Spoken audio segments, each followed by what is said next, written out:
안녕하세요. 금요 사건 파일 디바제시카입니다. 2019년 11월 9일 자정이 지난 새벽 1시 3분입니다. 아니, 술을 먹고 있는데요. 아니, 여기서, 그러니까, 살인 사건이 났어요. 살인, 죽었다고요. 부천 소사경찰서에 걸려온 신고 전화가 심상치 않았어요. 누가 들어도 술에 취한 듯 혀가 꼬부라진 말투에 횡설수설까지. 하지만 살인이란 말에 그냥 넘길 순 없었죠. 경찰은 신고자가 말한 주소지로 즉각 출동합니다. 거긴 소사구 신곡본동에 위치한 아파트 가정집.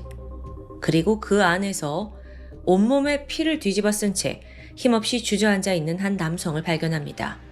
그는 범인 40살의 남성 문 씨였습니다. 문 씨는 도주할 생각이 없어 보였어요. 그리고 자포자기한 듯 순순히 경찰에 체포됐죠. 그런데 이후 현장을 둘러본 수사관들은 이게 말이 되냐? 라면서 혀를 내두릅니다. 그 이유는 그 어떤 살인사건 현장보다도 너무나 잔혹했기 때문이에요.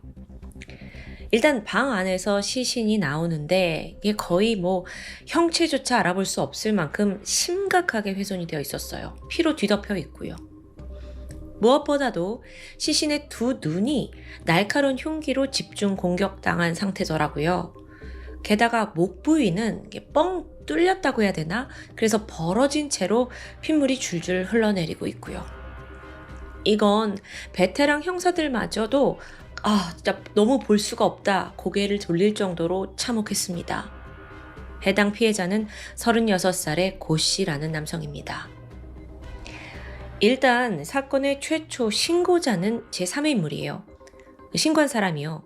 그는 당시 범인 그리고 피해자와 함께 있던 남성 민 씨입니다. 그는 세 사람이 평소에도 친분이 있어서 또 그날도 술을 같이 마셨대요. 그러다 갑자기 이런 일이 벌어졌다면서 놀라움을 금치 못했죠. 하지만 이어진 증언은 예상 밖이었습니다. 우리가 다 같이 술을 마시다가요. 제가 그 피해자 고 씨랑 막 몸싸움을 좀 했어요. 그걸 보고 있던 문 씨가 막 말리려고 하다가 갑자기 돌변해서 칼로 찔러버리더라고요. 저도 놀라서 얼른 나와서 신고한 거고요. 자, 이거 들어보면요. 애초에 술자리에서 다툼을 한 건 신고자 민 씨와 살인 피해자 고 씨라는 겁니다. 범인 문 씨가 그 당시에서 야, 너네 왜 싸워? 왜 그래? 하면서 막 말리려던 입장이었다는 거죠. 술을 마시다 보면 감정이 격해지고 그래서 종종 싸움도 일어날 수 있는데 근데 중재자였던 문 씨가 뜬금없이 고 씨를 왜 죽였을까요? 경찰은 범인 문 씨를 긴급 체포한 뒤에 조사를 시작했어요. 근데 이 사람 역시 상당히 취해 있어서 제대로 된 증언이 나오지 않습니다. 근데 아무리 봐도 이거 이상하죠. 술김에 벌인 범행이라 할지라도 지금 아까 본 그 현장에서 시신의 훼손 수준이 너무 심각하잖아요. 경찰들은 일단 그가 좀 정신이 깨길 기다렸고 얼마 후 드디어 이 사건의 정확한 살해 동기와 과정을 파악합니다. 문 씨가 범행 동기에 대해 이렇게 말해요. 우리보다 나이도 어린 놈이 자꾸 무시하는 말을 하니까 어쩔 수 없이 죽인 거죠. 실제로 피해자 고 씨는요, 이 세 사람 중에 나이가 가장 어립니다. 범인 문 씨와 신고자 민 씨는 동갑이고요.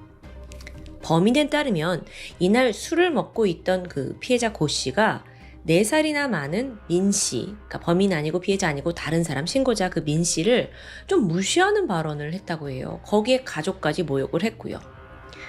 그래서 문 씨가 처음엔 막 이걸 말리려고 했죠. 그런데 듣자 하니까 덩달아 기분이 나빠졌고 결국 자기가 고 씨를 죽이게 됐다는 거예요. 근데 이거 들으니까 더 이상해. 아니, 애초부터 모욕은 자기가 아니라 민 씨가 당했는데 왜 당신이 죽이냐고요. 단순히 연장자한테 무례했다고 이렇게까지 폭발한다고? 경찰은 분명 다른 무언가 이유가 있다고 의심합니다. 한편 국과수의 부검 결과가 도착해요. 고 씨의 사인은 다발성 자창에 의한 과다출혈. 결정적으로 목 부위의 동맥혈관이 손상되면서 피를 너무 많이 흘린 겁니다. 실제로 시신의 왼쪽 목에 흉기에 의해 여러 번 공격을 당한 흔적이 있었어요. 그런데 여러분 기억하세요? 발견 당시 이 시신의 목이 좀 벌어져 있었다고 했잖아요. 즉 피해자는 단순히 목에 칼이 찔려서 숨진 게 아니라는 겁니다. 그럼 어떻게 된 거냐? 이 부분이 좀 정말 엽기적인데요. 범인 문 씨는 그 목에 벌어진 상처 부위에 손을 쑤셔 넣어요. 그리고 동맥혈관을 잡아서 뜯어낸 거죠. 또한 부검을 통해서 드러난 건 애당초 목에 공격을 당하기 전에 안구가 손상되어 있었습니다. 사실 눈이 완전히 난도질을 당한 채 손상되어 있었거든요. 그러니까 피해자 고 씨는 눈 공격당하고 앞이 안 보이는 상황에서 이후에 목에 동맥혈관 뜯기는 정말 고문과도 같은 행위를 당한 거죠. 저도 참 이 금사파 오래 했지만 마약에 취하지 않는 한 이런 살해 수법은 처음이에요. 손으로 그것도. 그래서 당시 언론조차도 피해자의 정확한 사인을 공개하지 않았을 정도라고 해요. 근데 애초에 이게 이 사람이 싸움이 난 게 아니잖아요. 말리던 사람이 우발적으로 이런 짓을 저지른다? 네, 말도 안 되죠. 사실 이 사건에는 세 사람 간의 아주 복잡한 사정이 숨겨져 있었습니다. 먼저 이들의 관계를 알아보면 그때로부터 1년 전으로 거슬러 올라가서 2018년 10월 부천시 심곡본동에 새로운 정육점이 하나 오픈하게 됩니다. 그 정육점 사장이 범인 문 씨예요. 오픈을 했는데 마침 인근에 살고 있던 주민이 여기를 자주 찾아오면서 단골 손님이 되거든요. 그가 바로 피해자 고 씨고요. 고 씨는 워낙 넉살도 좋고 친화력이 좋아서 금세 이 정육점 사장 문 씨와 가까워집니다. 그럼 고 씨는 애초에 뭐 하는 사람이었냐? 그는 대부업을 운영하고 있었어요. 쉽게 말해서 돈 빌려주는 사채업자요. 어쩌면 그에게 정육점을 하는 문 씨가 앞으로 자기의 잠재적 고객이 될지 모른다라는 생각을 하고 있었을지도 모릅니다. 그러니까 더 친해지게 된 거고요. 그 일은 머지않아 현실이 되죠.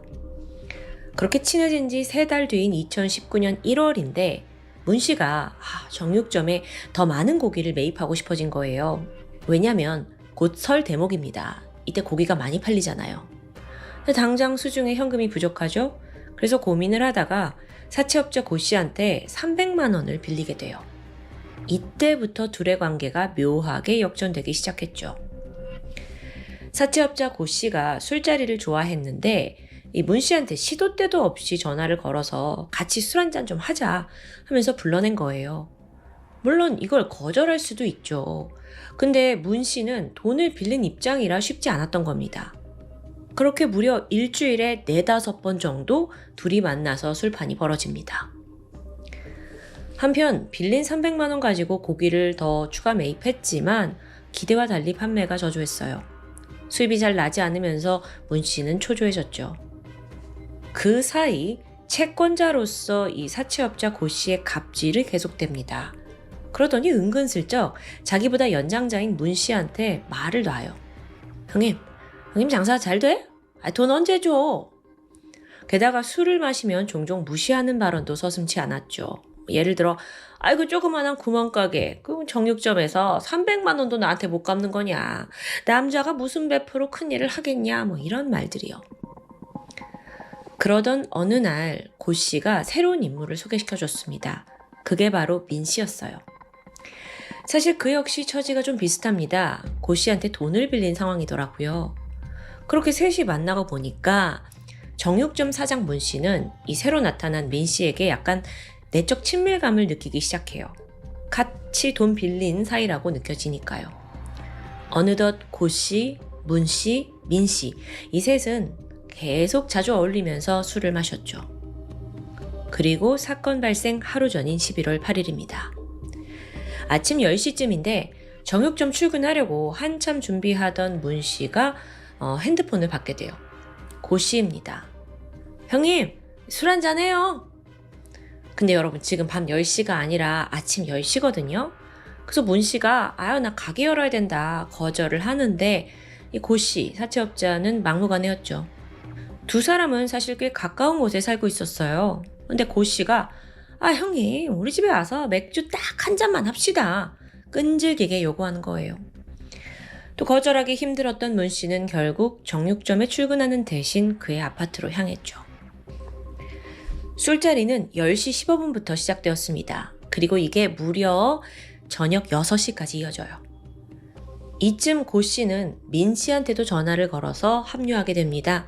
민 씨가 왔고 세 사람이 또 술자리를 계속 이어갔죠. 자, 굉장히 오래 마셨어요. 그러니까 다들 거하게 취해서 자정을 넘길 때쯤 예상치 못한 갈등이 시작됐습니다. 이 고 씨가 집주인이자 사채업자인 고 씨가 예전에도 그랬던 것처럼 약간 반말을 찍찍하면서 상대를 깔보는 듯한 약간 성질을 긁는 듯한 발언을 하기 시작한 겁니다. 자기는 돈을 빌려준 사람이니까 약간 기세등등해요. 그렇게 취한 그가 민 씨에게 이런 말을 하죠. 형님은 뭐가 그렇게 당당해? 응? 당장 내 돈이나 갚아. 민 씨가 이걸 듣고 좀 기분이 나빠서 말을 왜 그런 식으로 하냐라고 반발을 하니까 고 씨도 지지 않고 수위 높은 발언을 이어갑니다. 그래? 안 갚아? 그럼 네 애미랑 네 새끼, 네 와이프 내일 아침부터 어떻게 되나 보자. 가족까지 건드리는 건 선 넘었죠. 여기에 격분한 민 씨가 자리에서 일어났고 멱살을 잡더니 막 한판 뜨자면서 화를 냅니다. 참고로 이 모든 대화 내용은 판결문에 명시되어 있습니다. 그렇게 화기애애하던 술자리가 순식간에 싸움판이 된 거예요. 두 사람이 멱살 잡고 막 주먹 휘두르면서 몸싸움을 합니다. 자, 동시에 문 씨는요, 중간에서 왜 이러냐면서 말리려고 안간힘을 썼죠. 하지만 이미 눈이 돌아간 고 씨와 민 씨에게 통하지 않습니다. 엎치락 뒤치락 하던 두 사람이 아예 이 집의 작은 방으로 둘이 가요. 거기서 계속 욕을 하고 고성을 지르면서 거친 싸움을 이어갔죠. 이때 문 씨는 아이고 저 두 사람 더 이상 말려봐야 소용없겠네 라는 생각이 들었어요. 그래서 그냥 체념하고 싸움을 관망하고 있었죠. 그런데 여기서 갑자기 문 씨의 태도가 돌변합니다. 자기도 모르게 마음 깊은 곳에서 저 사채업자 고 씨를 향한 분노가 막 솟구쳐 오르는 거예요. 문 씨는 평소 자기와 같은 채무자 입장인 민 씨에게 약간 동병상련을 느끼고 있었거든요. 그리고 마음을 주고 있었죠. 근데 그런 그에게 함부로 대하고 반말하고 가족에 대해 모욕하고 이 고 씨를 보니까 마치 내가 민 씨가 된 것 같은 느낌? 그러니까 그 말이 꼭 나한테 하는 것 같은 느낌? 실제로 그가 경찰 조사에서 이렇게 말합니다. 그놈이 민 씨한테 하는 짓을 보자니 조만간 나한테도 똑같이 하겠구나 싶었습니다.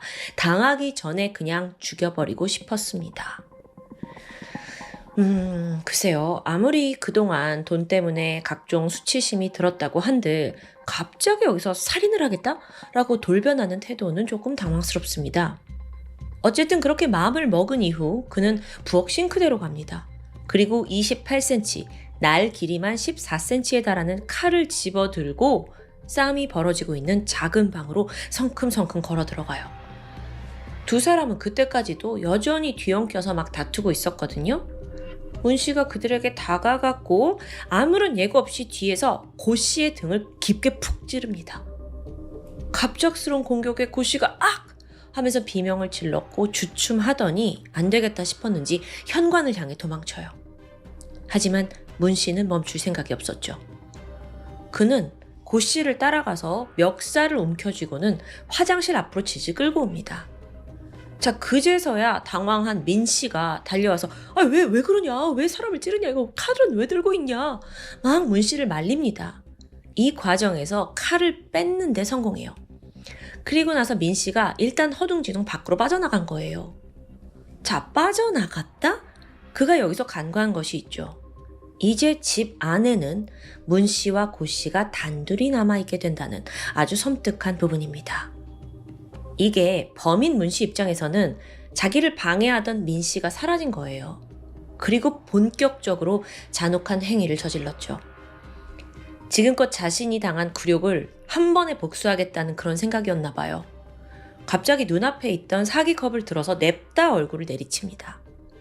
컵이 바로 부서졌어요. 그러자 그 깨진 컵 파편을 손에 쥐고는 그걸로 고 씨의 목을 여러 번 찌릅니다. 그것도 모자랐는지 다시 유리컵을 가져와서 고 씨의 얼굴을 또 내리찍어요. 유리 파편 나오죠. 그걸로 또 목을 여러 번 긋고 찔러댑니다. 이게 너무 무자비해요. 근데 이런 공격에도 고 씨는 여전히 의식이 있었어요.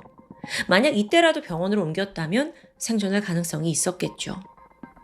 하지만 문 씨는 끝내 그 유리 조각으로 고 씨의 두 눈을 찌르고 목의 상처에 손을 넣어 혈관을 잡아뜯는 희대의 만행을 저지르고 맙니다. 이런 잔혹함에 대해 전문가들은 문 씨의 직업이 뭐였죠? 네, 평소 정육점을 운영했습니다. 그렇다 보니 발골에 능숙하고 뭔가 고기를 다루는 일이잖아요. 그렇기 때문에 이렇게 거침없이 사람을 난도질할 수 있었다라고 판단을 하게 돼요. 결국 이렇게 고 씨는 현장에서 숨을 거뒀고요. 그 사이에 밖에 나갔다가 다시 들어온 민 씨가 이 지옥 같은 현장을 목격한 거예요. 자기도 무섭죠. 그래서 막 뛰쳐나가서 신고를 했고 모든 게 드러난 겁니다. 검거된 범인 문 씨 살인 혐의로 재판에 세워졌는데 이때 1심 재판부가 남긴 판결문을 좀 볼까요? 그 피해자가 느꼈을 신체적, 정신적 고통이 너무나도 상상하기 힘들다라고 언급을 했어요. 또한 최초 다툼과는 무관한 이 피고인이 너무도 개인적인 이유로 끼어들어서 살인을 저질렀다라고 판정을 했고요. 그렇게 문 씨에게는 징역 25년형이 선고됩니다. 그는 즉각 항소했어요. 하지만 항소심 역시 원심의 형을 그대로 선고했죠. 이거는 사실 범행이 너무 흉폭하고 잔인해요. 거기에 더해서 이 피고인이 유가족과 합의도 안 했고요. 또 재판 내내 사실은 이 죽은 피해자도 나한테 원인 제공을 한 거다 라면서 약간 책임을 전가하는 모습을 보였거든요. 이게 판결에서 이제 좋은 영향을 미치지 못한 거죠. 그렇게 그에게는 징역 25년형이 확정됩니다. 이 사건을 단지 술 때문에 발생한 단순한 분노 범죄라고 하기에는 좀 유례없이 끔찍한 사건이었습니다. 때문에 담당 수사관들이 계속해서 이 문 씨한테 다른 범행 동기가 있지 않을까라고 생각해서 매달렸다고 해요. 더구나 이 사람이요, 이전에 강력범죄를 저지른 전과가 전혀 없는 평범한 시민입니다. 그러니까 과연 이게 가능해? 싶었던 거예요. 근데 참고로 여러분 그거 아세요? 옛날만 해도 한 사람이 저지르는 범죄는요, 점점 진화하는 성향을 보였다고 합니다. 그러니까 이게 무슨 말이냐면 처음에는 절도 같은 잡범에서 시작을 하죠. 그러다 점차 특수강도, 상해, 강간, 그리고 끝내 살인까지 이어지는 패턴을 보인 거예요. 근데 최근에 들어서는 이런 공식이 깨지고 있습니다. 한마디로 초범인데도 불구하고 아주 강력한 범죄를 저질러서 검거가 되는 범죄자들의 수가 나날이 증가하고 있습니다. 이건 그만큼 우리 사회에 충동을 억제하지 못하고 강한 공격성이 폭발하는 사람들이 많아졌다는 뜻이 아닐까요? 문 씨도 마찬가지였습니다. 평범한 삶을 살아왔는데 그의 마음속에는 사실 언제든지 폭발할 수 있는 성향이 자리 잡고 있었다고 볼 수 있겠죠. 비록 피해자가 평소 문 씨에게 모욕적인 태도를 일삼았다 해도 이걸로 인해 엽기 범죄를 합리화할 수는 없습니다. 인간에 대한 존엄성이 점점 사라지고 그 자리엔 서로를 향한 분노가 채워지고 있는 우리의 현실. 이게 어디서부터 잘못된 건지 씁쓸함과 두려움이 밀려드는 사건이었습니다. 지금까지 금요사건 파일 디바제시카였습니다. 안녕하세요. 금요사건 파일 디바제시카입니다. 오늘은 비교적 오래전 사건을 가져왔습니다. 심지어 과거에 인기리에 방영됐던 경찰청 사람들 공개수배 25시 기억하세요? 이런 프로그램에 3번이나 얼굴이 공개됐을 정도인데요. 이 지독한 범인이 누군지, 어떤 끔찍한 일을 저질렀는지 지금부터 시작해 보도록 하겠습니다. 1998년 1월 22일 경기도 광명의 한 주택 앞에서 살인사건이 벌어집니다. 피해자는 37살의 여성 최애숙 씨였어요. 가명입니다. 그녀는 자신이 살던 집 바로 앞에서 사망한 채 발견된 거예요. 그런데 그 상태가 너무도 처참했죠. 애숙 씨는 온 몸이 말 그대로 찢겨 있었습니다. 그러니까 한두 번 공격을 당한 게 아니라요. 몸의 성한 부분이 한 군데도 없을 정도였죠. 그나마 다행인 건 사건 직후 용의자가 바로 특정돼요. 왜냐면 사실 애숙 씨가 몇 년간 스토킹을 당하고 있었기 때문입니다. 스토커의 정체는 당시 35살이던 남태규. 아니 근데 알고 보니까요. 8개월 전에도 애숙 씨를 살해하려다 실패한 전적이 있더라고요. 아니 이들이 도대체 어떤 악연에 엮여 있는 걸까요? 우선 최애숙 씨와 남태규는 과거 연인 사이였습니다. 둘이 만나게 된 과정은 자세하게 알려지진 않았는데요. 단편적으로는 최 씨가 6급 공무원으로 일하면서 어찌저찌 인연이 닿았다고 전해집니다. 그렇게 두 사람은 1994년부터 2년간 연애를 하게 돼요. 근데 사귀는 내내 이 남태규가 주체하기 힘든 폭력성을 보이는 겁니다. 툭 하면 폭언에 손찌검도 서슴지 않았고요. 그래서 애숙 씨가 지인들한테 내 남자친구 너무 무섭다라고 하소연을 해요. 하지만 그 당시에는 데이트 폭력이라는 말도 없었고 또 인식이 보편적이지 않았잖아요. 그러니까 주변에서도 아니, 남녀가 사귀다 보면 싸우고 그럴 수도 있는 거지. 또 남자가 또 원래 거칠고 그러잖아. 이렇게 대수롭지 않은 반응을 보이는 겁니다. 결국 애숙 씨는 누구에게도 공감받지 못한 채 홀로 고통을 감내해야 했습니다. 그러다 2년 뒤인 1996년 드디어 두 사람이 헤어지게 됩니다. 근데요 놀랍게도 먼저 이별을 구한 건 남태규였어요. 더 이상 최 씨한테 설렘이나 사랑이 느껴지지 않았던 거예요. 또 고분고분 자기 말을 잘 따르는 스타일이다 보니까 그게 좀 지루하기도 했고요. 근데 또 반면에 애숙 씨는 이 남자와 헤어지고 싶지 않은 거예요. 무슨 상황이야 싶은데 당시 그녀의 나이가 33살이었습니다. 90년대 여성들이 보통 25살 전후로 결혼을 해요. 그러니까 33살? 사실 결혼 정년기를 좀 넘긴 거죠. 그러니까 최 씨는 하루빨리 결혼해서 남들처럼 안정적인 가정을 갖고 싶었습니다. 게다가 또 다른 문제도 있었죠. 남태규가 지난 2년간 사귀는 내내 이런 말을 끊임없이 했어요. 야, 너 이제 나 말고 다른 남자 못 만나. 네 나이 생각해봐. 너처럼 늙은 년을 누가 만나주겠냐? 나니까 만나주지. 참, 명백히 가스라이팅이고 세뇌였죠. 남태규가 그렇게 이별을 통보하고 애숙 씨는 필사적으로 매달렸습니다. 남자가 차갑게 돌아섰죠? 그리고 또 잠수까지 타요. 그렇게 시간이 좀 지났는데 그동안의 남태규는 다른 여자들을 기웃거렸어요. 근데 만나면 만날수록 애숙이 많아 내가 없네. 내 말 잘 듣고 고분고분하고 싶은 거예요. 그래서 어느 날 불쑥 다시 최 씨를 찾아와서 다시 만나자라고 제안을 합니다. 너무나도 자기중심적인 사고죠. 근데 이때 예상과 달리 최애숙 씨가 매몰차게 거절합니다. 왜냐면 이미 다른 남성을 만나서 교제를 하고 있었기 때문이에요. 게다가 이 남자는요, 이 전 남친과 달리 너무 자상하고 좋은 사람이에요. 이 사람 만나면서 남자들이 이렇게 강압적이고 폭력적인 게 아니구나를 깨달았다고 해요. 그러니까 절대 돌아갈 생각이 없었죠. 여기에 남태규가 분노합니다. 애숙 씨는 늘 자기 손바닥 안에 있는 여자다라고 생각을 했는데 네가 감히 날 거부해? 누구 맘대로 네가 지금 다른 남자를 만나? 이런 식인 거예요. 그때부터였습니다.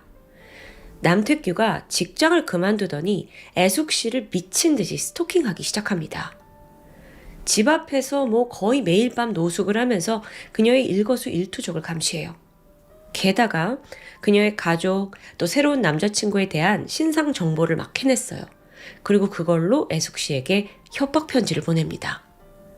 너 그놈이랑 헤어지고 나한테 돌아와라. 아니면 너네 가족 내가 다 죽일 거다. 이 편지에는 입에 담기 힘든 욕설도 있었습니다. 심지어 남태규가요. 자기 피로 혈서까지 써서 보내요. 이런 지독한 스토킹이 8개월이나 이어졌죠. 그러던 1997년 5월입니다. 이 협박이 날로 강해지니까 애숙 씨 불안감도 극에 달했어요. 혹시나 지금 남자친구도 그에게 공격받을 수 있다라는 불안감이 들었고요. 그래서 결국 그녀가 고민한 끝에 남태규와 정면 승부를 선택합니다. 광명시에 있는 한 공원에서 단둘이 만나기로 해요. 두 사람이 그날 그렇게 길지 않은 대화를 나눴습니다. 근데 잠깐만 대화해봐도 남태규가 도저히 말이 통하지 않는 거예요. 그래서 마지막으로 애숙 씨가 나는 너한테 안 돌아간다. 나는 약혼했고 다음 달에 결혼한다. 이제 제발 그만해라. 이 말 하고 뒤 돌아서 빠르게 걸어갑니다. 직감적으로 이 자리를 피해야 한다라고 느낀 거예요. 당시 남태규는 이 소리를 듣고 살짝 벙쪄 있었어요. 뭐? 결혼을 해? 그러다 정신을 차렸는데 막 떠나는 애숙 씨를 이대로 보낼 수 없었죠. 어떤 맘이냐? 감히? 네가 감히 결혼을? 남태규는 품 안에 있던 과도를 꺼냈고 바로 애숙 씨를 쫓아가 그녀의 가슴을 찔렀습니다. 이 모습은요, 당시 공원을 산책하고 있던 몇몇 사람들에게도 그대로 목격되었어요. 남태규는 도주했죠. 하지만 옆에 있던 목격자들이 바로 경찰에 신고를 해주면서 애숙 씨는 목숨을 건질 수 있었습니다. 그리고 머지않아 남태규도 체포돼요. 애숙 씨는요, 칼에 찔리고도 자신이 살아남았다라는 기쁨보다 남태규가 체포되었다는 소식에 더 안심됐습니다. 드디어 지옥 같던 그 소나기에서 벗어난 거니까요. 그리고 2번 다시 그를 만나지 않아도 된다라는 생각에 안심하게 되죠. 한 달 뒤 그녀는 남자친구와 결혼식을 올렸습니다. 인생에서 평온하고 행복한 날들이 이어졌죠. 근데 또 그 행복이 오래가지 못합니다. 1998년 1월에 상해죄로 구속되었던 남태규가 집행유예로 풀려나게 된 거예요. 출소를 한 직후 남태규는 애숙 씨의 행방을 가장 먼저 수소문했어요. 근데 나와 보니까 애숙 씨가 결혼을 한 상황이잖아요. 배신감에 몸을 떨었죠. 그리고 본격적으로 복수를 준비합니다. 가장 먼저 그녀의 부모님 뒤를 밟더니 일주일 만에 애숙 씨 집을 알아냈고 바로 찾아옵니다. 그때부터 또 지옥이 시작된 거예요. 남태규의 스토킹과 괴롭힘은 예전보다 더 심해졌습니다. 집과 직장에 시간 상관하지 않고 계속 전화하고요. 편지에, 혈서에 애숙 씨가 어딜 가든 뒤따라오면서 지켜보고 있다라는 그런 무서운 느낌을 받게 해요. 사람 미치는 거죠. 애숙 씨는 나날이 절망했고 동시에 혹시라도 이 사람을 자극하면 내 남편의 생사도 보장할 수 없는 거 아니냐라면서 두려워했습니다. 그래서 최대한 고통을 참고 무시하는 걸로 일관했어요. 그런데 그런 무관심이 남태규에게는 오히려 다르게 작용합니다. 자기를 무시한다라는 생각에 괘씸해진 거예요. 그러면서 내가 이번엔 반드시 저 여자 죽여야지. 그렇게 준비한 건 손도끼였습니다. 지난번 과도가 너무 약했기 때문에 좀 더 강한 손도끼를 준비한 거예요. 1998년 1월 22일 아침입니다. 광명시 철산 2동에 위치한 애숙 씨 집 앞에서 남태규는 몸을 숨긴 채 그녀가 나오기만을 기다렸습니다. 얼마 후에 출근을 하려고 집을 나선 애숙 씨. 보자마자 남태규가 달려들었어요. 너무 놀란 그녀가 어떡해 하면서 집 안으로 다시 들어가려고 했거든요. 근데 간발의 차이로 머리채를 잡히게 됩니다. 남태규가 뭐라고 하냐면 야, 내가 편지를 썼는데 답장을 해야 될 거 아니야. 그 새끼랑 이혼하라고 내가 몇 번 말해. 그러고 나서 남태규가 미친 듯이 애숙 씨를 폭행해요. 이번엔 애숙 씨도 맞섰습니다. 내가 이혼을 해도 너한테 돌아갈 일은 없다 하면서요. 내 인생에서 좀 꺼져라. 두 사람의 싸움은 점차 격해집니다. 그 와중에 격분한 남태규가 완전히 이성을 잃었고요. 최 씨를 벽으로 밀친 후 숨겨뒀던 손도끼를 꺼내서 그녀의 머리와 가슴을 내리찍었습니다. 그리고 이 공격은 애숙 씨의 숨이 완전히 끊어질 때까지 멈추지 않고 계속됐어요. 그러니까 몸에 그렇게 상처가 많았던 거예요. 애숙 씨가 끝내 숨이 멎자 남태규는 빠르게 도주합니다. 왜 제가 앞서 지독한 인간이다 라고 설명했는지 아마 이해가 되실 거예요. 남태규의 이런 전적 때문에 어쨌든 용의자로 바로 지목이 되었고 수사를 진행하게 되는데 와 이게요 생각보다 잘 풀리지 않았습니다. 왜냐면 앞서 범인이 직장 그만뒀다고 했잖아요. 근데 등록된 거주지가 없이 떠돌이 생활을 했더라고요. 그러다 보니까 이 사람을 찾을 수가 없는 거야. 또 90년대 후반에 CCTV가 없죠. 그 행적을 모르고요. 그렇게 고전하던 경찰이 그 당시 시청률 20%가 넘는 경찰청 사람들의 문을 두드립니다. 공조를 요청하게 된 거예요. 사건 발생 2달 만인 3월에 경찰청 사람들 232회에서 남태규의 공개 수배가 전국에 보도됐습니다. 또 뿐만 아니라 한 달 뒤인 4월에 공개 수배 사건 25시에서도 남태규의 얼굴이 등장합니다. 그야말로 전국에 빠르게 그의 정체가 퍼져나가게 된 거죠. 실제로 방송을 본 후에 수많은 목격담이 쏟아졌어요. 근데 유의미한 건 없었죠. 비슷한 사람을 착각한 경우가 대부분이더라고요. 그렇게 남태규의 행방이 여전히 묘연한 상황에서 경찰들은 6개월 뒤인 10월 7일 이번에도 공개수배 사건 25시를 통해서 또 한 번 남태규에 대한 재수배를 보도합니다.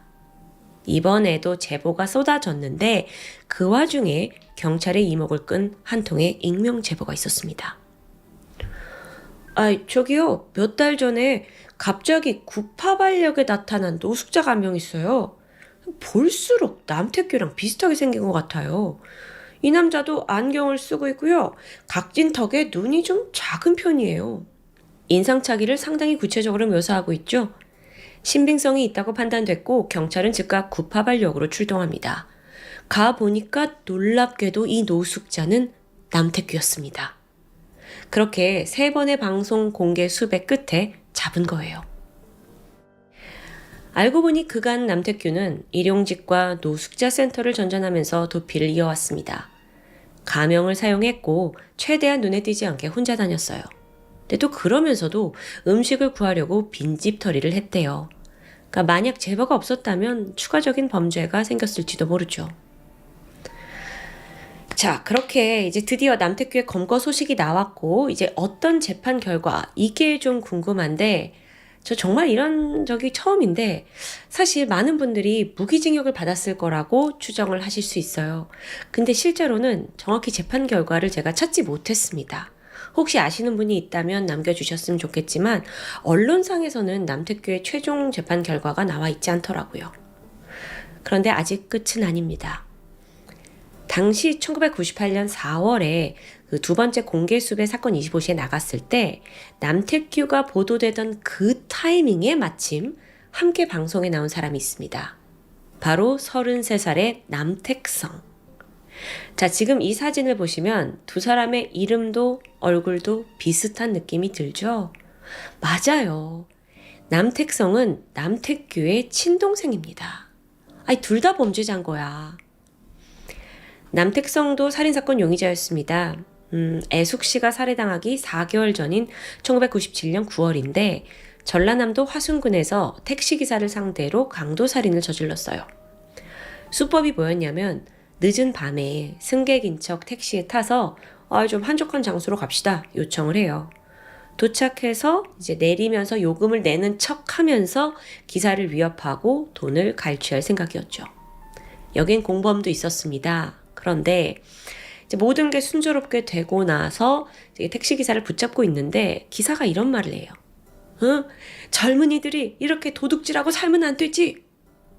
이 말에 범인 중 특히나 남택성이 발끈합니다. 네가 나를 감히 그딴 식으로 평가해? 라는 생각에 택시기사를 칼로 찌르고 말아요. 그 이후로도 그는 무려 13개월간 도주 생활을 했습니다. 참 신기하게도요. 남씨 형제의 이 검거 과정이 극적이에요. 그러니까 1998년 10월 21일 공개수배 사건 25시 방영한 후에 바로 다음날 그도 화순군에서 검거됐습니다. 다시 원래 사건으로 돌아와서 최숙 씨의 사건이 벌어졌을 당시 경찰들은 스토킹 범죄에 대해 심각하게 보지 않았습니다. 남녀 간의 문제인데 이거 뭐 경찰이 개입까지 해야 돼? 라고 안일하게 대처한 거죠. 이러한 판단들이 쌓이다 보니 결국 최애숙 씨는 목숨을 잃게 된 건데요. 여러분 생각해 보세요. 이게 98년에 벌어진 일입니다. 지금 그때로부터 몇 년이 지난 거예요? 거의 26년, 27년이 지난 건데 오늘 스토리가 왜 낯설지 않죠? 앞서 동네 곳곳에 CCTV 없다라는 말 외에는 이게 어제 벌어진 일이다라고 해도 믿을 수 있을 만큼 과연 무엇이 변했을까요? 이런 이야기를 들었습니다. 과학기술의 발전과 CCTV의 대중화 덕분에 더 이상 예전만큼 연쇄살인범들이 나오지 않는다고요. 그만큼 범인들이 추가 범죄를 저지르기 전에 검거할 수 있다는 거겠죠.